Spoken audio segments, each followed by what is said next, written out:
Well, hello there, all the good people on the internet. Welcome to an exciting tutorial on Deno. There has been a lot of talk recently about Deno, and people have been wondering if Node is dead. Let's find the answer to it together. Let's jump right into it.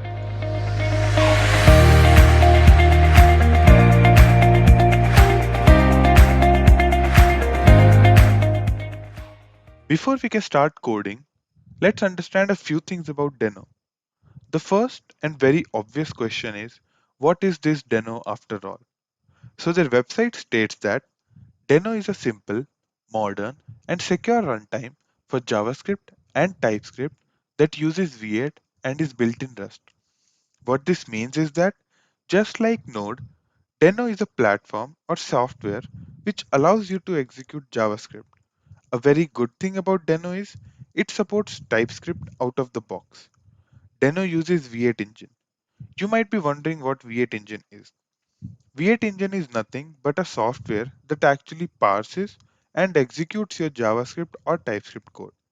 Deno is written completely in Rust, which is a programming language very similar to C++ and is focused more on performance and safety. So to summarize Deno, it is more or less like Node but with two advantages. It supports TypeScript out of the box and is focused more on security. The second question that you all might be wondering is, why Deno when you already have Node? There are five reasons that I believe justify this question. First one being, Deno supports TypeScript out of the box. No extra plugins are required. In case of Node, you require extra plugins to make TypeScript work, which is very tedious. Second point, the team that is developing Deno has put a lot of effort in making Deno secure, which they have done by introducing flags. Do not worry what flags are. I will tell you in the later part of tutorial. Third point, they have removed the concept of having a separate folder for all the packages, all the dependencies. Rather, they use a cache to store all the dependencies. Fourth point, no package.json. This personally I don't like very much because it was very good to have a single file which you can share among your teammates and they can download all the dependencies by typing npm install. Further on, the fifth point, a single executable file is maintained in Deno, which is a great thing. Now let's talk about differences between Deno and Node. The very first noticeable difference is Deno supports TypeScript out of the box, but Node does not. Second one, as I've already mentioned, that the prime focus of team developing Deno was security, and they have provided extra flags to access anything in the system, which is not true in case of Node. Third point, Deno uses cache to store all the dependencies rather than having a separate folder like in Node, which makes it very easy to manage and the working directory is more cleaner. Fourth point, a thing that I actually liked about Node was package.json, which maintained all the dependencies in Node, but it's not there in Deno. They have removed it. Fifth point, Deno is new, so all latest softwares like V8 and Rust are being used. Whereas in Node, softwares like Zip, which have been deprecated by Google, are still being used. Now let's see what all is required to create an API in Deno. First step is to install Deno itself. To install Deno, open up your browser, search deno.land. This will open the official website of Deno. Here you have a command that you need to write in your terminal and execute for Mac and Linux. For Windows, you need to type this command in PowerShell and execute it. The second step is to install Denon. Denon is a replacement of NodeMon for Deno. To install Denon, go to third-party modules, search for Denon. Here you can find the command that you need to execute in order to install Denon. Third step is to install Postman. To install Postman, simply search Postman. The first link will be the link to download Postman. Here you can find the link for Windows, macOS, and Linux. We need Postman as we are not building the front end. So we need a method to call the API. Third step is to know TypeScript. We require a basic knowledge of TypeScript so that you can follow along this tutorial. This concludes the boring theory part. Now it's time to get into the fun part. Open up your favorite editor and let's start coding. I have opened up my Visual Studio Code and there's an empty directory, so we are ready to go. Before you start coding, make sure you have downloaded all the dependencies that I have mentioned earlier. For this tutorial, we will be using Attain framework for our API development. Why Attain? Personally, when I searched through all the third-party modules available in Deno, Attain was the only framework which was very close to Express. Express is the most popular API framework in Node. So we will be using Attain. How to install Attain? I'll show you how to install anything in Deno. Open up the browser, search or go to their website deno.land, go to third-party modules. Whichever module you need to install, just search that module. For now, we'll search Attain. Here you'll see a command. So what this does is, it will, once you execute your program, it will see all the dependencies and download it and cache it. For my case, it won't be downloading because I've already cached it once. In your case, it will show what all it has downloaded once you execute the program. That is a very good feature I'll personally liked because it reduces the load on the directory, the working directory. You don't have a bunch of random files there. The directory is very clean. So we'll copy this command or the import. We'll create a file app.ts, the main file, and say copy the command. For now, we only require app as a simple API. Now, just like Express, all you need to do is say const app is equals to new app. This will create a new application for us. Now we need to create routes. How do we create a route? Route is basically the URL will that the person will access and you will handle it. So how do you do that? App.use. It will take two parameters. One is the route itself. So we'll say the default route for now, and it will expect a callback. The callback will also have two parameters just like Express, a request and a response. Now all we'll send back is a simple hello world. Hello world. Now we need to start the server. How do we start the server? Just say app.listen. So what it does is it'll start the server and it'll start listening for all the URLs that the person accesses. We need to specify the port number as well on which port the app will be running. For now we'll run it on 3000. Just console log the message that it started. So server is up. There we go. And we are done for the very basic API. Now open up the terminal. Just like Node, say deno run app.ts. Now, this is a very important point. Why did we get that error? Deno is saying that you need to run it with allow net flag. What that means is that Deno does not have permission to access the network. This is why Deno is secure than Node. In Node, it would have run. Why? Because Node does not require an explicit permission to access anything. It implicitly takes for granted that the access has been provided by the user. But here we can block all the accesses and allow only the accesses that we require. Here it requires net. Similarly, if it would have required environment or a read write to disk, we would have to give those required flags. For now, we'll run it with deno run allow net app.ts. Server is up. Yay. Now we'll open up our postman to test whether the server is actually running or not.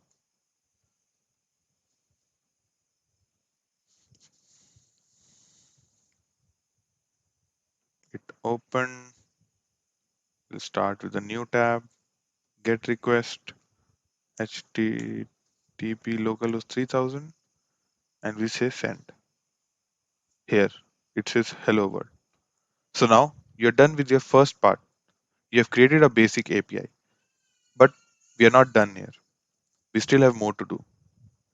What we will be doing in this tutorial is we will be learning how to create a login page and a sign up page.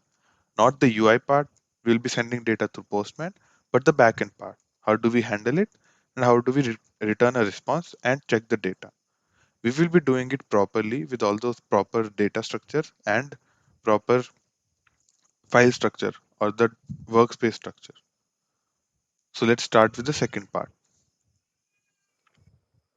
Now, let's start with the login page and sign up page. So first, we will understand the directory structure. Let me increase the font size so you can see better. Now, the first folder that we'll have will be controller. Why do we need a controller? So basically, you do not want to write all your logic in app.use or app.post or any of the requests. You want to have a separate controller which will be called when the API gets hit. You do not want to write the same logic again and again. You want to reuse the code. That's why you write the controller which will control all your API requests. The second we will have is router. This is very important. Why do we need this? As you can see here, you have written slash and then the controller. Basically, this is what the controller is, and we will be separating it from here to another folder called controller, which will handle all the route controlling part. So why do we need a router? Just like slash, you might have 1,000 more APIs for your application. You can't have all those 1,000 API here and then just call that controller function. It will be impossible for anyone to read or understand what is going on. That is why you need a router. What you do in a router is you define your major parts of your API. So say if you have a user, the major function that you want to perform on a user is login or sign up. So all you need to do is slash user and then here you can call say user router. So what this will do is whenever the slash user is there in the URL, it will redirect it to this router. Then internally, you can have another route saying app.use slash login and app.use slash sign up. That will take care of the functionality of login and sign up, which makes your main file, the app.ts, very clean and understandable.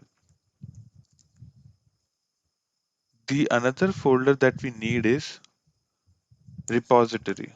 Repository. So this will handle all the major database related connection and the call. All the database related logic should be written in repository.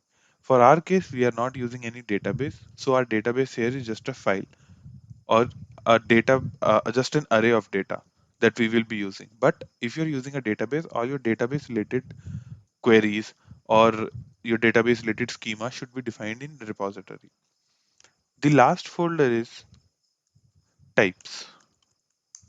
So as you're using TypeScript, it is very important to have all your data types typed because if you're not using types, then it might cause a problem later on that you won't will not be able to understand what the type of the data is that you are going to use.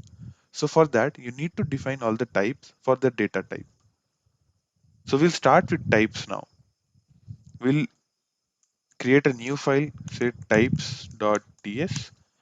Make sure you use TypeScript for all the extension or else it will cause errors at the time of compilation. So now types, we will basically have two major types. One will be login type and a sign up type because this is a simple login and sign up scenario. First, we will export interface. We will define the interface login schema. In schema, we will have username type string, then password type string, This completes the login schema. Second, we will have interface sign up schema. Now, here what we want to have name, type string, then again username, that will be type string, then password, type string, and then finally email, which will also be of type string. I hope you understood what type means and why do we need types. Now, let's move to router. We will create a new file, say user router.ts.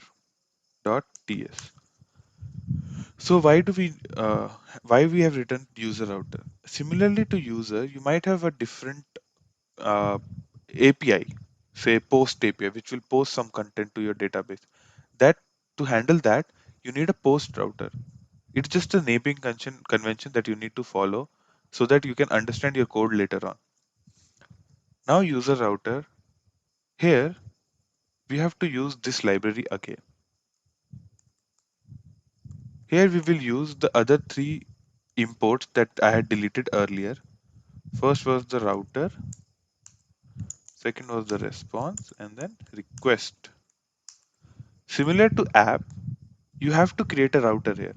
A router is no different from app. The only thing is a router cannot be executed without an app. App is a superclass of router. So you need to create a router, say const user router is equals to new router. So we have created a router. Now we need to define the API paths.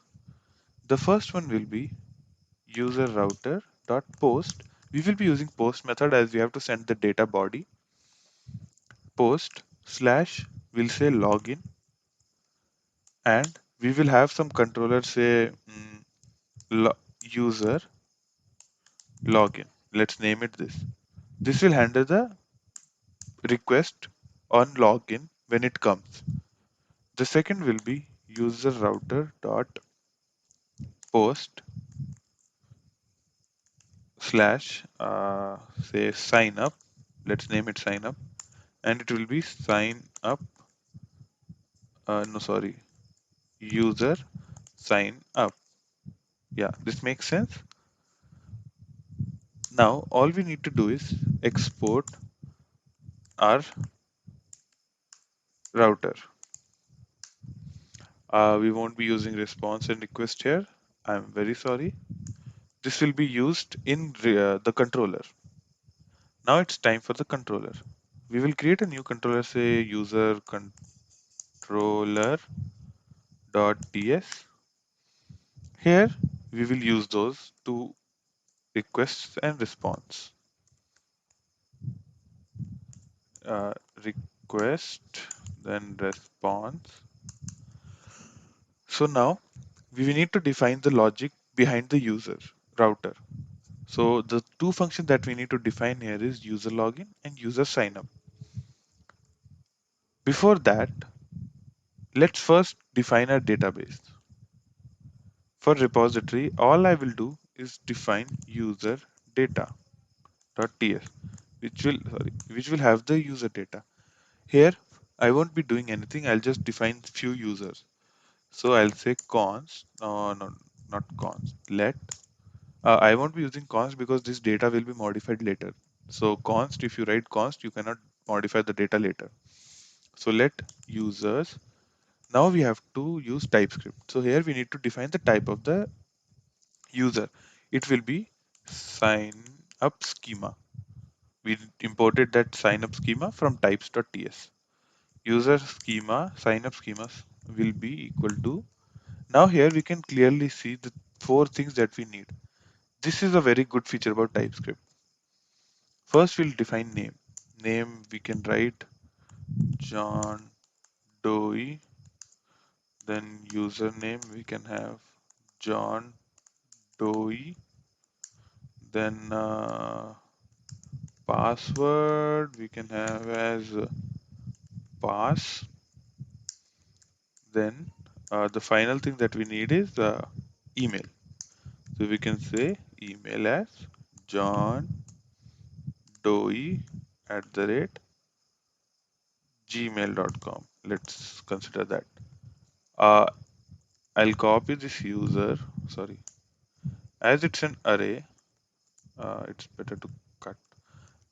As it's an array, we will define at least two users. First will be this, and the second will be, say, uh, what should we give it a name as?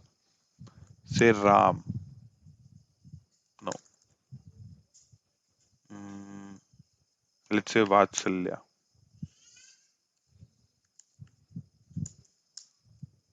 Username Vatsal. Password pass. Maybe pass two, pass one, and then vatsal@gmail.com. So we are getting a error here is declared but never used. That is fine. Here we will be exporting users default. Where is default? Default users. Fine. This is over. Now we can write our controller. So in controller, we need two functions. First, we will declare those functions. We need to export them. Remember that. Export const user login is equals to function which will have a request.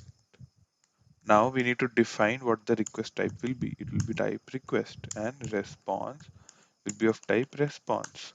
You do not need to do that in case of use, because in use it is already defined internally. But in case of posts, it is not. Here you need to define it.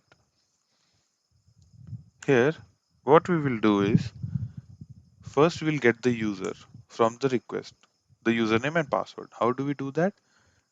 We will say const body equal to, we'll fetch that from the request body, await request dot body. Now, this will still not have the value. To extract the value, we have to call again await dot value here. Now, why is it giving error? The error is because we haven't written async.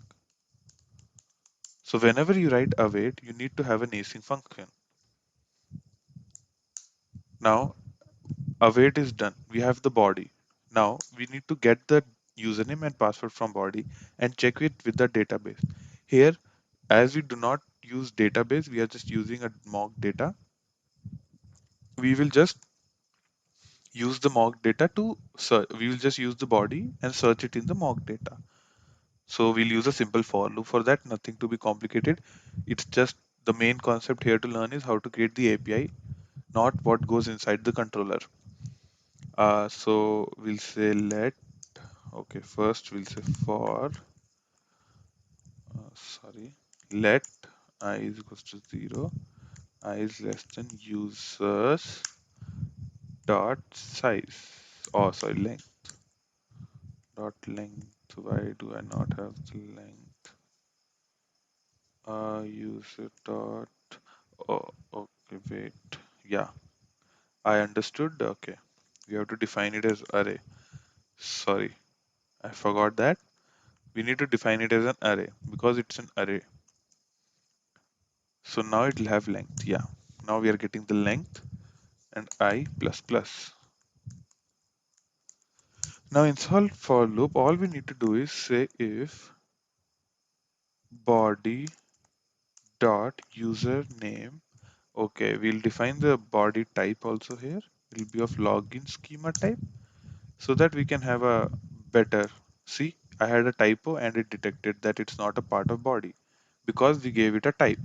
So body dot, we can clearly see there are two types of objects in body. One is username, and if we see if username is equivalent to user users I dot username, Then if it is true, we will see if body dot password is equal to user I dot password. So we have the basic check here. Now if it is correct, all we will do is return a response with status 200, 200 and send. We'll send say logged in. Now if it is not a valid user, what we will do is we will return res.status 400 as it is unauthorized, send unauthorized here. Now that makes sense. Okay, this looks good. Let's test it. Why is user? Okay, now we need to import it here. For now, we'll just comment this line so that we can test our login here. Yeah, so you can see user is there. We'll give it a proper name. It'll be slash v1 slash API slash user. And here, all we need to do is import our router, a user router. See how much cleaner that code looks. You can clearly understand whenever there's a API which is calling v1 slash API slash user in its part, you need to call this user router. Inside user router, you have these two routes. So if it is a user slash login, execute user login. If it is a user slash sign up, execute user slash sign up. So let's test it. Where is the terminal? Let's open our previous terminal, close this, clear this out, call this deno. Okay, server is up. So here, now if we say send, see, there is no response because this part does not exist anymore. We'll cancel this. We'll call slash v1 slash API slash user slash login. Now if we call send, there won't be any response because this we didn't send any body. So if we send our body, say raw, type JSON, we create a JSON object with username as John Doe and password as pass and send it.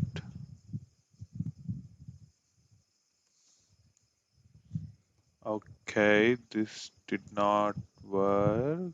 Why? Okay, let's debug it. Let's see what happened. We'll just console.log body. Uh, okay, so yeah, I forgot we need to use denon.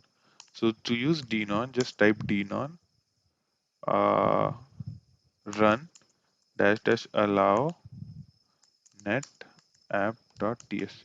So what this will allow is it will create a server and you do not have to close the server again and again to restart your server after changes. All you need to do is say control save and it will start for you. So if we send this, let's see. Okay, it did not call the API.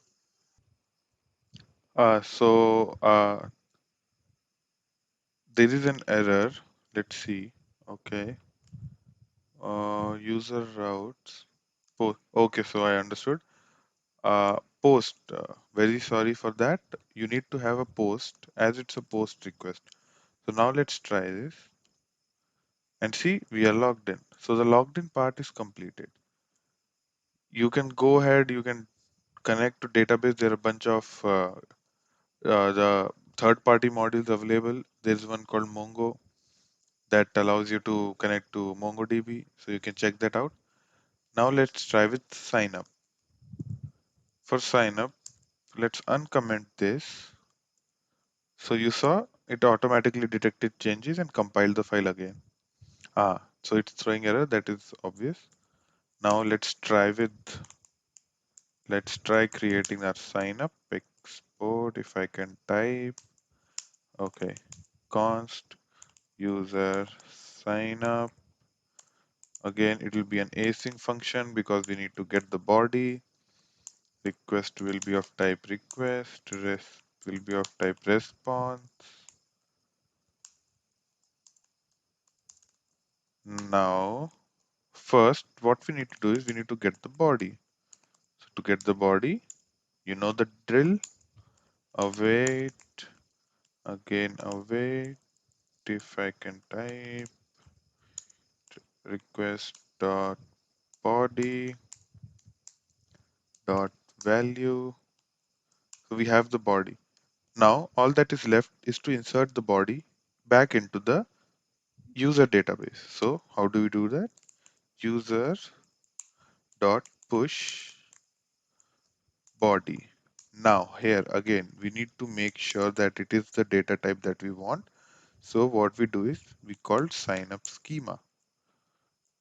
Here we go. Now we will send a response saying status 201, which means created, dot send user inserted, or let's say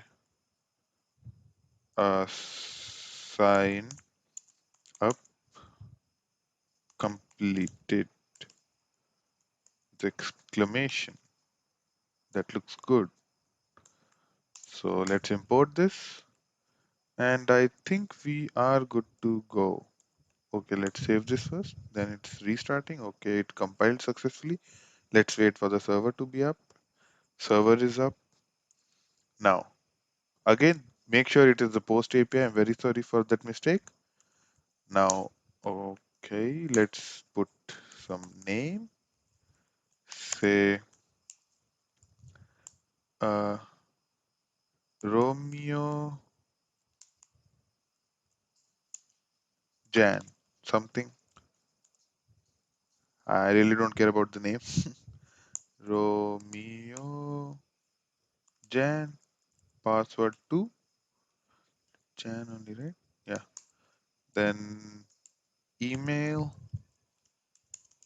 Romeo Jan at the rate, let's say google.com.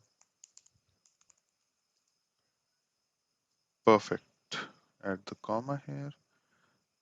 Make sure you change it to sign up, or else you will again end up debugging and scratching your head, just like me.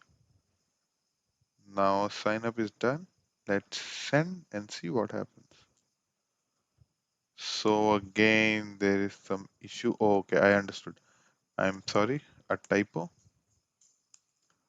Now let's save it, restart it. Server is up, and then send. Yeah, sign up completed. Woohoo! So sign up is completed, but we need to check whether the user can be logged in. So go back to login, remove name, remove email, send, and it's login. So we have created our API. This is how you create an API in Deno. This concludes today's tutorial. I hope you enjoyed it. If you have any doubts, feel free to reach out to me. If you liked my tutorial, please hit the like button and subscribe to my channel. I will continue to post some amazing tutorials, so don't miss out on them. It's goodbye till next time.